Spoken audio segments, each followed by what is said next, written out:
25 साल का लड़का रेलवे स्टेशन पर खड़ा ट्रेन का वेट कर रहा था। तभी सामने से बड़ी तेजी से एक ट्रेन आ रही थी। वो उस ट्रेन के सामने कूदने ही वाला था, तभी पीछे से उसको एक आवाज़ सुनाई दी। भाई साहब, टाइम क्या हुआ? उसने पीछे मुड़ के देखा तो पीछे एक 40 से 50 साल का आदमी था। उसने उसे टाइम बताया, लेकिन इतनी देर में वो ट्रेन सामने से निकल गई। वो दूसरी ट्रेन का वेट करने लगा। आज उसको सुसाइड करना ही था। धीरे-धीरे वो दोनों बातें करने लगे। उसने उसे बताया कि हाँ, मैं बहुत परेशान हो चुका हूँ अपनी लाइफ से। मैं एक बहुत ही गरीब साधारण घर में पैदा हुआ हूँ। ज़्यादा पढ़ लिख भी नहीं पाया घर के हालात ख़राब होने के कारण। जैसे-तैसे करके मैंने 12th क्लास तक पढ़ लिया। कोई काम मुझे आता नहीं था, तो जो भी मुझे जॉब मिली मैंने कर लिया। मैं एक कंपनी में छोटी-सी जॉब करता हूँ, मेरी सैलरी 15,000 रुपए है। लेकिन मेरे बाकी दोस्तों की सैलरी मुझसे बहुत ज़्यादा है। वो एयर कंडीशन ऑफ़िस में काम करते हैं। किसी की 40,000, किसी की 50,000, किसी की 60,000 तक सैलरी है। वो दिन भर सबसे अपने आप को कंपेयर करता रहता था और यही सोचता था कि वो किसी काम का नहीं है। उसका लाइफ़स्टाइल सबसे लो है, वो सबसे पीछे है। किसी के पास बाइक है, किसी के पास कार है, लेकिन उसके पास ऐसा कुछ नहीं था। उसने ये सारी बात उस आदमी को बताई। धीरे-धीरे उन दोनों के बीच काफ़ी अच्छी दोस्ती हो गई। वो रोज़-रोज़ दोनों के दोनों मिलने लगे। वो जब भी उस आदमी से मिलता था, हमेशा अपना दुखड़ा उसके सामने रोता था, अपनी प्रॉब्लम्स उसको बताता था कि मेरे से वो आगे निकल गया, मुझसे वो आगे, मैं कुछ कर नहीं पा रहा हूँ। उस आदमी ने कहा कि आज से दूसरों के बारे में बातें करना बंद, दूसरों पे फ़ोकस करना बंद।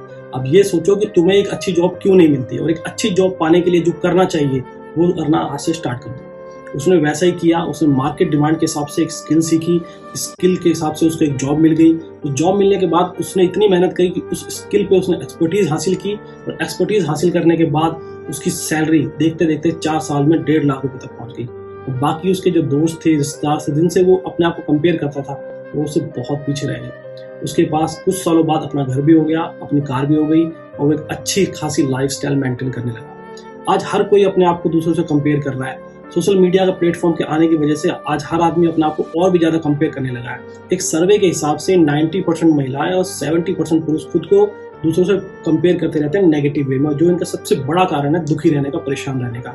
आज सोशल मीडिया पे बड़े-बड़े सेलिब्रिटीज़ आकर के बताते हैं कि वो सुबह 4 बजे उठ जाते हैं, रात को 9:30 बजे सो जाते हैं, वो मसालेदार नहीं खाते, वो 2-2 घंटे एक्सरसाइज करते हैं।